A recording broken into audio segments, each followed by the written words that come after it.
भगवान श्री कृष्ण की नीति के चलते अर्जुन के पुत्र अभिमन्यु को चक्रव्यूह को भेदने का आदेश दिया गया। यह जानते हुए भी कि अभिमन्यु चक्रव्यूह भेदना तो जानते हैं, लेकिन उससे बाहर निकलना नहीं जानते।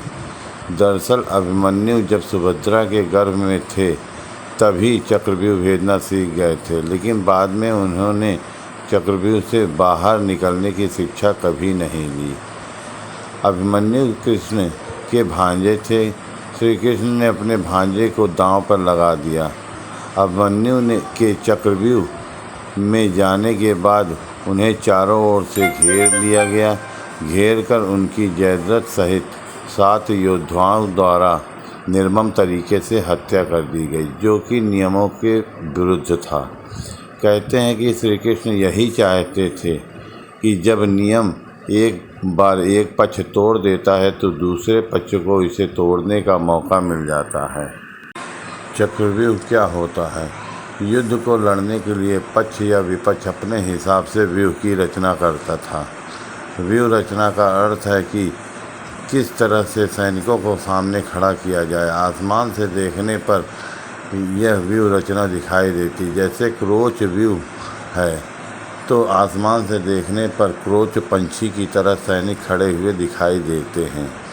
इसी तरह चक्रव्यूह को आसमान से देखने पर एक घूमते हुए चक्र के समान सैन्य रचना दिखाई देती है। इस चक्रव्यूह को देखने पर इसके अंदर जाने का रास्ता तो नज़र आता है, लेकिन बाहर निकलने का रास्ता नहीं नज़र आता। यह कोई बहुत ध्यान से ही देखे तो ही संभव होता है, लेकिन इसके लिए आपको आकाश से देखना होगा। यदि देख भी ले तो व्यूह तो घूमता ही रहता है। कहते हैं व्यूह की रचना द्रोण ने की थी। इस व्यूह को एक घूमते हुए चक्के की शक्ल में बनाया जाता था, जैसे अपने स्पाइरल को घूमते हुए देखा होगा।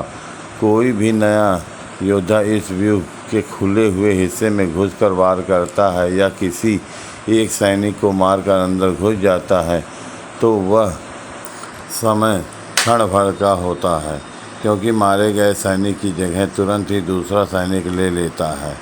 अर्थात योद्धा के मरने पर चक्रव्यूह को उसके बगल वाला योद्धा उसका स्थान ले लेगा, क्योंकि सैनिकों की पहली कतार घूमती रहती है। जब कोई अभिमन्यु जैसा योद्धा तीसरी कतार में पहुंच जाता है तब उसके बाहर निकलने के रास्ते बंद हो जाते हैं। यदि पीछे मुड़कर देखेगा तो पता चलेगा कि पीछे तो सैनिकों की कतारबद्ध फौज खड़ी है।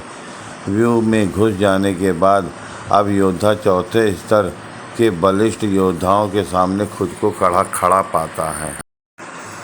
इस चक्रव्यूह में योद्धा लगातार लड़ते हुए अंदर की ओर बढ़ता जाएगा और थकता भी जाएगा, लेकिन जैसे जैसे वह अंदर जाएगा, अंदर के जिन योद्धाओं से उसका सामना होगा वे थके हुए नहीं होंगे। ऊपर से वे पहले वाले योद्धाओं से ज़्यादा शक्तिशाली और ज़्यादा अभ्यस्त भी होंगे।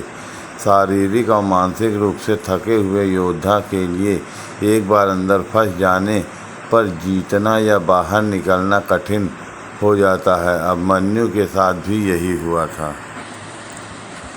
अर्जुन पुत्र अभिमन्यु चक्रव्यूह भेदने के लिए उसमें घुस गया। चक्रव्यूह के प्रवेश करने के बाद अभिमन्यु ने कुशलतापूर्वक चक्रव्यूह के 6 चरण भेद लिए। इस दौरान अभिमन्यु द्वारा दुर्योधन के पुत्र लक्ष्मण का वध किया गया। अपने पुत्र को मृत देख दुर्योधन के क्रोध की कोई सीमा न रही।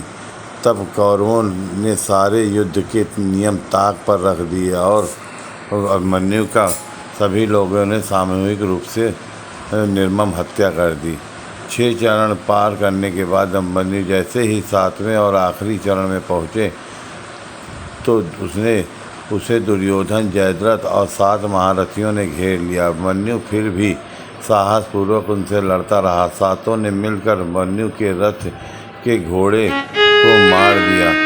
फिर भी अपनी रक्षा करने के लिए अभिमन्यु ने अपने रथ के पहिए को अपने ऊपर रक्षा कवच बनाते हुए रख लिया। दाएं हाथ से तलवारबाजी करता रहा। कुछ देर बाद अभिमन्यु की तलवार टूट गई और रथ का पहिया भी चकनाचूर हो गया।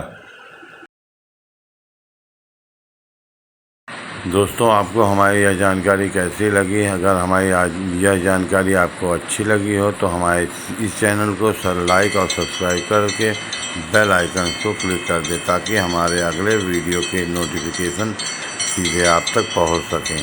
धन्यवाद।